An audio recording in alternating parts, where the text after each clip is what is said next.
జయ శ్రీమన్నారాయణ. శ్రీమద్ భగవద్గీత 5వ అధ్యాయం యొక్క ఫలితాంశము. పూర్వము పింగళుడు అరుణ అను దంపతులు నిత్యము కలహిస్తూ ఉండేవారు. భార్య అరుణ జారిణి అయి భర్తృ నిర్బంధము తప్పించుకొనుటకు పింగళుని సంహరించెను. తాను చివరకు రోగగ్రస్తై మరణించింది. వారు తదుపరి జన్మలో యోనికూట విరోధముచే గ్రద్ద చిలుక రూపాలతో పుట్టి సదా జాతి వైరముచే కలహిస్తూ ఒక నరుని కపాలంలో పడి మృతి చెందాయి.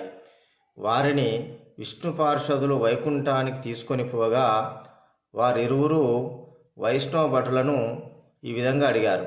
మేము పాపం చేశాం కదా, ఈ వైకుంఠానికి ఎలా రాగలిగాము అని అడగగా అప్పుడు వాళ్ళు అన్నారు, మీరు గీత 5వ అధ్యాయం పారాయణం చేసిన పుణ్య పురుషుని పుర్రెలో పడి మృతి చెందుట చేత ఈ పుణ్యం మీకు లభించినదని చెప్పారు.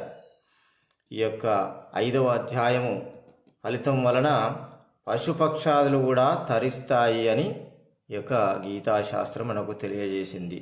జయ శ్రీమన్నారాయణ.